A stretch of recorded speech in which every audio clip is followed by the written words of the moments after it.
Halo sobatku, selamat datang di channel Sobat Movie. Tempatnya review film paling asik dan menarik buat sobatku semua. Yang baru gabung, silahkan klik tombol subscribe ya dan nyalakan loncengnya, supaya kalian tidak ketinggalan film-film seru yang Mimin upload. Oke, gak usah berlama-lama lagi, langsung aja kita ke reviewnya. Gasken sob.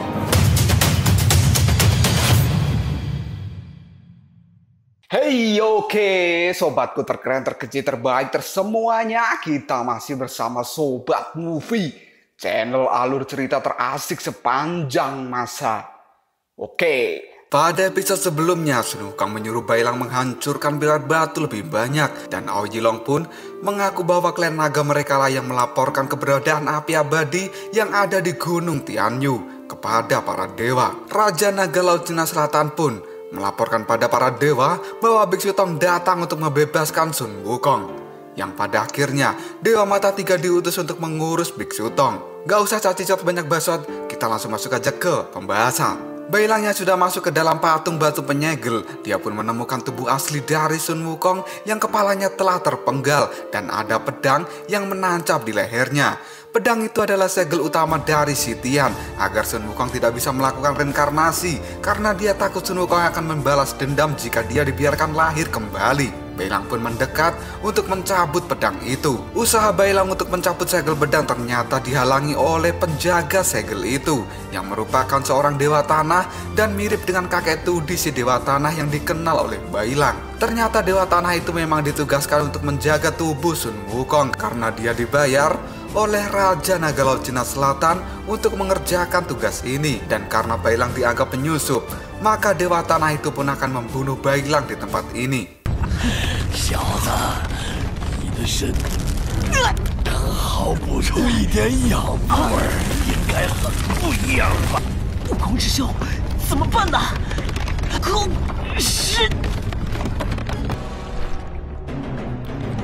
Dewa Mata Tiga yang datang untuk menangkap biksu. Dia pun mengatakan harus membawa Biksu Tong dalam keadaan hidup atau mati. Selain itu, ini adalah misi khusus dari Kaisar Sitian. Dan Mata Tiga memilih 30 prajurit unggulan untuk ikut menjalankan misi ini. Subaji yang masih bertarung dengan putra kedua Raja Naga.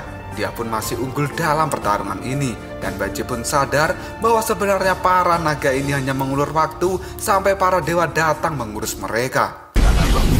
就可以退下了。纯卑鄙小人，一直在拖延时间当天君。这 Raja Naga Laut Cina Selatan pun sekarang tertawa karena tim biksu sudah tertekan. Mata Tiga kini menanyakan Bailang dan api abadi. Raja Naga pun mengatakan bahwa dia sedang menyelam di dasar laut, tapi masalah itu akan segera diatasi dengan mudah. Biksu Tong sekarang marah karena Raja Naga Laut Cina Selatan ternyata orang yang sangat licik dan penjilat. Sang raja pun tidak peduli dengan hal itu, karena kerjasama dengan para dewa ini adalah sebuah keuntungan tersendiri bagi Raja Naga Laut Cina Selatan demi mendapatkan bantuan agar bisa menggulingkan Raja Naga Laut Cina Timur yang sekarang menjadi pimpinan seluruh klan naga.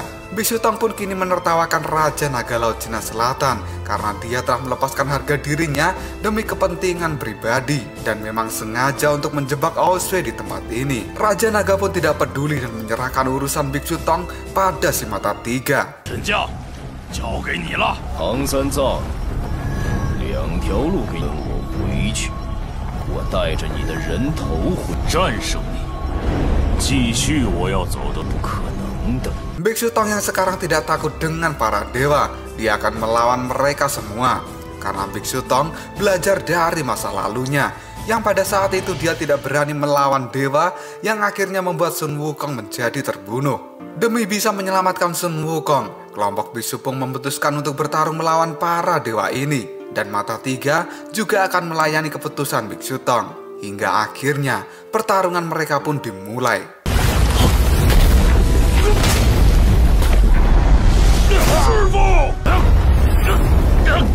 Biksu Tong saat ini merasa kewalahan dengan serangan kuat dari si Mata Tiga, tapi dia juga tidak ingin menyerah. Saat Mata Tiga akan membunuh Biksu Tong, untung saja Sawu Wuching datang tepat waktu dan menahan serangan dari si Mata Tiga. Dan biksu dengan sigap mengeluarkan pukulan Pakuito pada tubuh Mata Tiga. Baji pun datang dan menyerang Mata Tiga dari belakang dan hanya berhasil membuat mahkota Mata Tiga terlepas dari kepalanya. Mata Tiga yang marah, dia pun akan membunuh tim Biksu Tong. Dan atas perintah Mata Tiga, prajurit surga pun mulai bergerak dan menyebabkan pertempuran tidak bisa dihindari.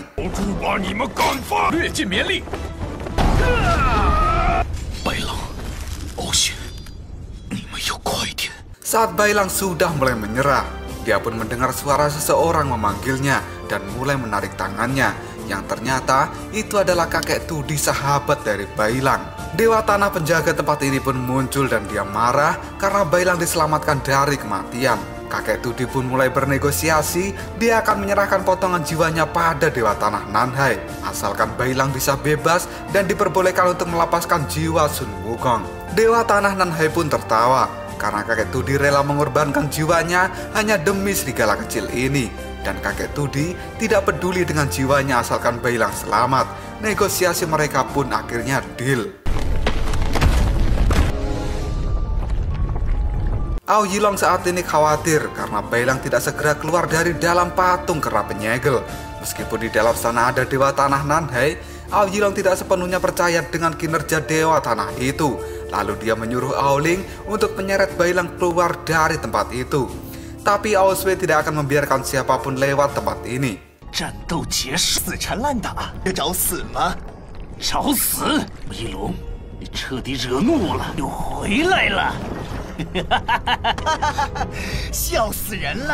Ao Yilong kali ini dengan brutal menyerang Ao Sui. Hal ini membuat Ao Ling menjadi khawatir. Ao Sui pun teringat kembali dengan bully masa kecilnya yang dilakukan oleh Ao Yilong. Lalu Ao Sui pun dibela oleh Yuso, yang pada saat itu tidak ada satupun orang yang berani melawan Yuso yang hebat. Ao Sui kemudian merasa tidak butuh pembelaan dari Yuso ini. Dia pun pergi untuk menyendiri di atas tebing, dan Yuso mengikutinya lalu mengajak Ao Sui berteman dengan dirinya. Ao Sui, 原来你一直躲在这里聊聊。没什么好聊的，老师同学都当我是烂泥垃圾。不，你的才能应该不差，只是你缺少。这种话被你这天才说出来，还真有说服一个人境界，好吗？你干嘛？带你飞！喂！快放我回去！龙本来就可以上天下海，有什么好怕的？好高！感受吧，傲雪，这种自由自在。救命啊！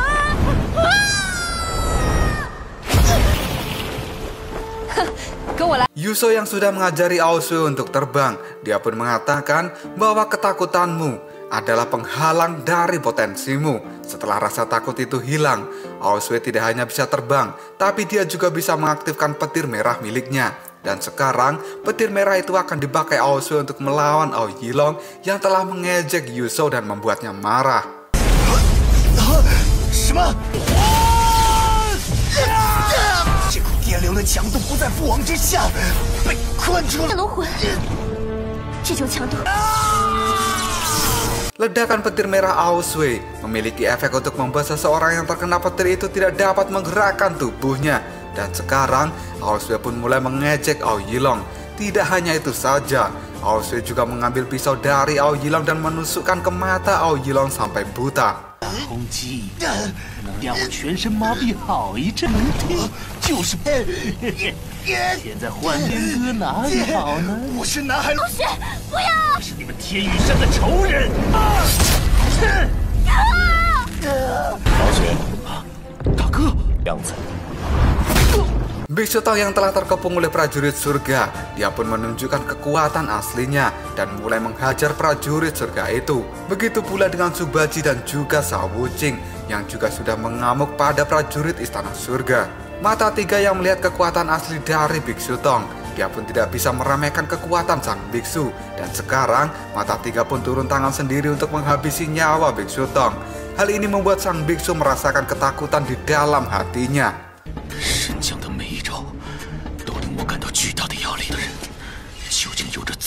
Kita flashback pada masa lalu Mata Tiga. Pada saat itu, dia dan para jenderal yang lain diutus untuk berperang melawan Ashura. Hal ini membuat teman baik dari Mata Tiga tewas dalam peperangan itu, yang membuat si Mata Tiga menjadi sangat marah. Beratus-ratus tahun dalam perang ini hanya menyisakan Jenderal Mata Tiga seorang diri yang hidup, dan dia pun diangkat sebagai jenderal terbaik. Si Tian yang bangga dengan Mata Tiga, dia menawari hadiah apapun, dan Mata Tiga meminta tombak bermata tiga yang legendaris sebagai hadiah terbaiknya. Yang sampai saat ini tombak itu pun selalu ia gunakan. Bahkan Mata Tiga akan membunuh Biksu Tong dengan tombak itu. Prajurit surga pilihan yang dibawa oleh Mata Tiga kali ini bisa menangkar kekuatan dari Subaji dan juga Shao Wuqing yang membuat mereka menjadi terpojok. Sedangkan Mata Tiga kini masih dengan tekad membunuh biksu dengan serangan ganasnya. Tapi serangan itu berhasil ditahan oleh Biksu Tong, dan sekarang Biksu Tong menemukan titik lemah dari si Mata Tiga.